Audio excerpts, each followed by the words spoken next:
যে ও দিদি ১,৫০০ কেন ১০,০০০ দিয়ে দিন না, একটা মোটামুটি চাকরির সমান হয়ে যাবে, আমরা আর তাহলে কোনো দাবি দেওয়া করব না। আমার মনে হয় ওনার কথাটা শোনা উচিত মুখ্যমন্ত্রী। আমি এই দেবো, তুমি এই দেবে। তৃণমূল যদি আজকে ২ টাকা দেয়, ওরা বলবে আমি ৩ টাকা দেবো। এরা ১,৫০০ বলছে, এরা বলছে আমরা ডবল দেবো। পাইয়ে দেওয়ার রাজনীতি। আজকে দুর্নীতিগ্রস্ত তৃণমূল বললে খারাপ, যারা পৃথিবীর সবথেকে বড় গণতান্ত্রিক দল বলে তাদেরকে দাবি করে, তারা বললে সেটা ভালো। যে ভারতবর্ষের বা পশ্চিমবঙ্গের রাজনীতিতে একসময় সুভাষচন্দ্র বসুরা নাম লিখিয়েছিলেন, সেই রাজনীতিতে এখন চোর চিটিংবাজ ধাপ্পাবাজদের লাইন। তৃণমূলের মতন খারাপ, তৃণমূলের মতো চিটিংবাজ, তৃণমূলের মতো ধাপ্পাবাজ, মানুষ ঠকানো দল স্বাধীনতার পর ভারতবর্ষের কোনো রাজ্যে কখনো আসেনি। তাদের যে লিডার বা তাদের যে মেন পলিটিশিয়ান মমতা বন্দ্যোপাধ্যায়, তার ব্রেনের কাছে এই মুহূর্তে আমি তার ওই ব্রেনটার জন্যই বোধহয় তৃণমূল এই যাত্রাটাও। সামনেই ২৬শে নির্বাচন, যেখানে ইস্যু হওয়ার দরকার ছিল কে কত উন্নয়ন করেছে না করেছে, না ইস্যু কি কে কতটা বেশি ভাতা দিতে পারবে। কেউ বলছে ১৫০০, তো অন্য কেউ বলছে যে ৩,০০০ আমরা দেবো। এখন এই ইস্যু রয়েছে বাংলায়। অবশ্যই এই ইস্যুই রয়েছে। তার কারণ হচ্ছে যে এই জন্যই তো মানে এই যে আমি বলি দুটো রেলিভেন্সি করে, অভিজিৎ গঙ্গোপাধ্যায় যখন এখান থেকে জাস্টিসের পদ ছেড়ে একটা বিরোধী দলে জয়েন করলেন বিজেপিতে, তাকে এই আপনাদের সাংবাদিকরাই প্রশ্ন করেছিল কোন দলে, এবং বিভিন্ন রকম প্রশ্নের উত্তর তিনি এই সূর্য সেন স্ট্যাচুর নিচে দাঁড়িয়ে দিয়েছিলেন এবং পরবর্তীকালে আরও সাংবাদিক সম্মেলনে দিয়েছিলেন। তার কয়েকটা কথা আমার এখনও মনে হয় যে খুব রেলেভেন্ট কথা বলেছিলেন, যে ভারতবর্ষের বা পশ্চিমবঙ্গের রাজনীতিতে একসময় সুভাষচন্দ্র বসুরা নাম লিখিয়েছিলেন, প্রফুল্ল ঘোষের মতন লোকরা নাম লিখিয়েছিলেন, সেই রাজনীতিতে এখন চোর চিটিংবাজ ধাপ্পাবাজদের লাইন উঠেছে। তার কারণ হচ্ছে যে এই পরিস্থিতিটা মানুষকে এখন একটা পাইয়ে দেওয়ার রাজনীতি, যে আমি এই দেবো, তুমি এই দেবে। তাহলে মানুষের কি উন্নয়ন করব সেটার দিকে কারোর কোনো লক্ষ্য নেই। সুতরাং এই রকম পরিস্থিতিতে দাঁড়িয়ে একটা সরকার কি করতে পারে? তৃণমূল যদি আজকে ২ টাকা দেয়, ওরা বলবে আমি ৩ টাকা দেবো। এরা ১,৫০০ বলছে, এরা বলছে আমরা ডবল দেবো। তবে একটা জিনিস আমার ভালো লেগেছে, এই ট্রোলিংয়ের মধ্যেও আমি কালকে সোশ্যাল মিডিয়ায় দেখলাম যে একটা এরকম মিম ভিডিও বানানো হয়েছে, যে ও দিদি ১,৫০০ কেন ১০,০০০ দিয়ে দিন না, একটা মোটামুটি চাকরির সমান হয়ে যাবে, আমরা আর তাহলে কোনো দাবি দেওয়া করব না। আমার মনে হয় ওনার কথাটা শোনা উচিত মুখ্যমন্ত্রী। তাহলে অন্তত যুবকরাও একটু শান্তিতে ভাববে যে না, সরকার ১০,০০০ দিচ্ছে, বড্ড লয়াল, একে ভোট ছাড়া আর কারোর কথা চিন্তাই করা যাবে না। কিন্তু এই ভোটের সামনে ১,৫০০ টাকা, এটাও তো একটা ভোটে প্রভাব ফেলতে পারে। প্রভাব তো ফেলবে বলেই তো দেওয়া হচ্ছে। প্রভাব ফেলতে পারে, আবার কি প্রভাব ফেলবে। এবং আমি আপনাকে বলে দিচ্ছি, আমি এখনও মনে করি পশ্চিমবঙ্গে মনোপলি চলছে, তৃণমূলের মনোপলি চলছে। কিন্তু এটাও ঘটনা যে এক সময় সিপিএম বলতো আমরা ২৩৪, ওরা ৩৪। ঠিক আছে, এই মমতা বন্দ্যোপাধ্যায়কে কটাক্ষ করেই বলা হতো, এখন সিপিএম শূন্য। সুতরাং কে কবে বিরোধী সিটটা দখল করতে করতে ফ্রন্ট লাইনে চলে আসবে এটা কেউ বলতে পারে না। এখন একটা দেখুন, আমি কতগুলো এক্সপ্লেন করছি, হয়তো অন্য প্রসঙ্গ থেকে আমি আসছি, না হলে বোঝাতে হয়তো আমার সুবিধা হবে। বিজেপির একটা ভালো হাওয়া ছিল। আমি যেহেতু কোনো রাজনীতি করি না, সেই জন্য আমি একটা নিরপেক্ষ দৃষ্টিভঙ্গি যদি আমি মনে করি, এসআইআর করার দরকার ছিল, মানছি। এসআইআরে এত চাপ দিয়ে কাজ করানো এবং এত কিছু বিএলওর মৃত্যু, এবং সর্বোপরি কিছু বিএলওদের, কিছু না 90% বিএলওদের প্রথম 10-15 দিন ঘোরার পরে লাস্টের দিনগুলো শুধু তৃণমূলের পার্টি অফিসে বসে ফর্ম বিলি করা, ফর্ম নেওয়া, এবং হচ্ছে এই এসআইআরের নামে 3 ঘন্টা 4 ঘন্টা করে বয়স্ক মানুষদের দাঁড় করিয়ে রাখা, এইগুলো কিন্তু এই যে বিজেপি এসআইআর করে মাথা খারাপ করে দিয়েছিল, সাধারণ মানুষ বিরক্ত। সুতরাং বিজেপি যে ভোটটা পাবে ভেবেছিল, সেই ভোটটা ভোট বাক্সে রিফ্লেক্ট নাও হতে পারে। আবার যদি আপনি অন্য দিক থেকে দেখেন, তৃণমূল 2021 সালে যথেষ্ট ব্যাকফুটে ছিল, বাট তাদের হোমওয়ার্ক ভালো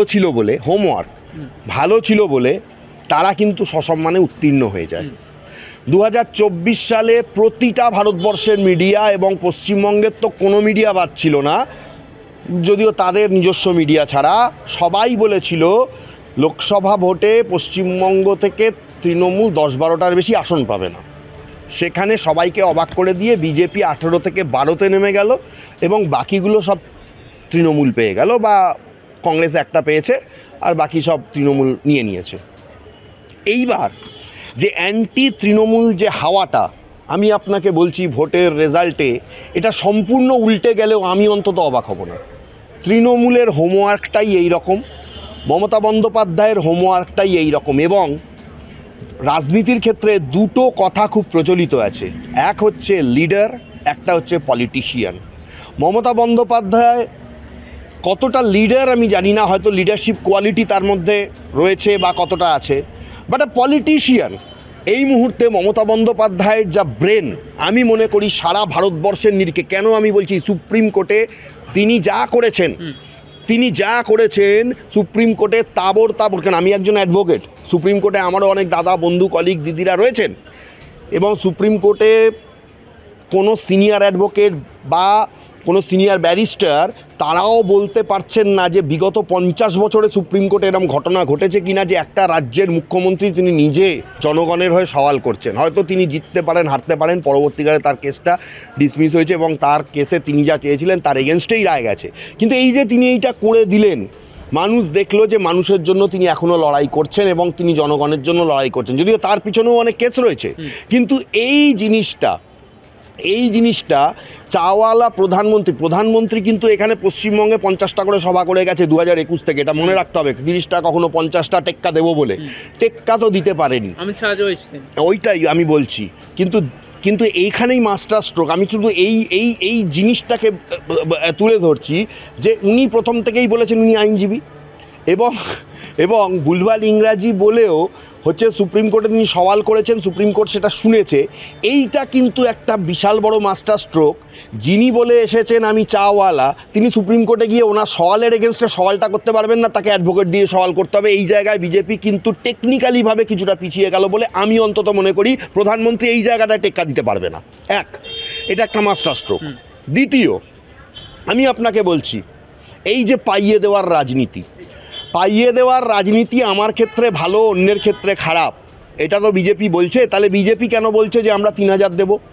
বিজেপি কেন অন্যান্য স্টেটের ক্ষেত্রে সেখানে এত টাকা আমরা মহিলাদের দেব, আপনাদের এই টাকা আমরা দেব, আপনারা আমাকে ভোট দিন? তাহলে পাইয়ে দেওয়ার রাজনীতি আজকে দুর্নীতিগ্রস্ত তৃণমূল বললে খারাপ, আর যারা দেশের যারা পৃথিবীর সবথেকে বড় গণতান্ত্রিক দল বলে তাদেরকে দাবি করে বিজেপি, তারা বললে সেটা ভালো?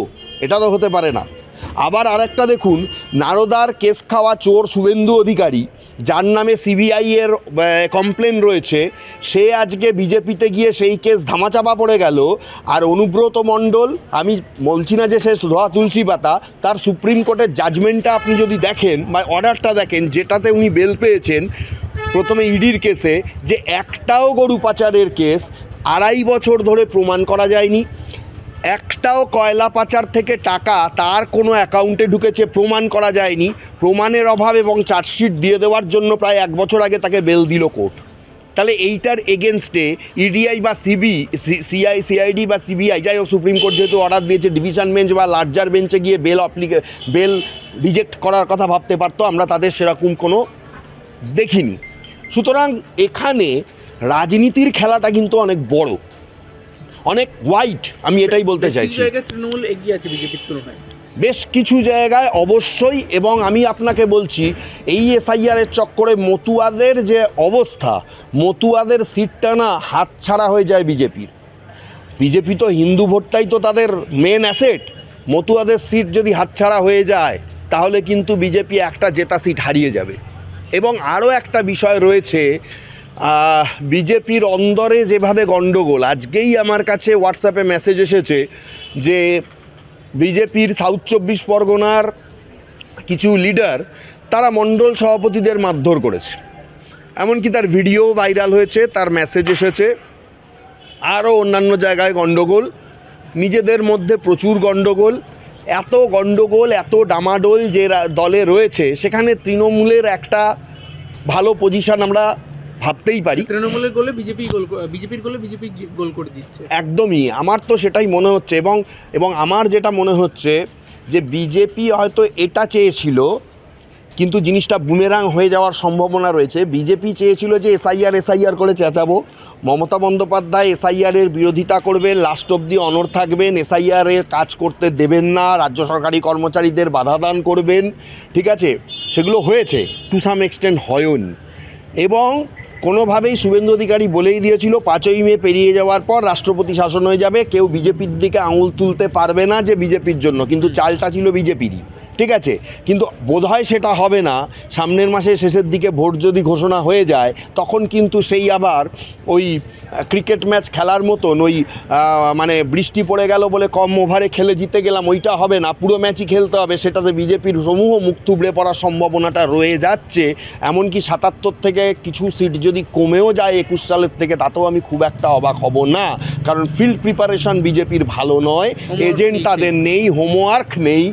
আর মমতা বন্দ্যোপাধ্যায়ের রাজনৈতিক ব্রেনের কাছে যতই শয়তান, আমি মনে করি তৃণমূলের মতন খারাপ, তৃণমূলের মতো চিটিংবাজ, তৃণমূলের মতো ধাপ্পাবাজ, মানুষ ঠকানো দল স্বাধীনতার পর ভারতবর্ষের কোনো রাজ্যে কখনো আসেনি।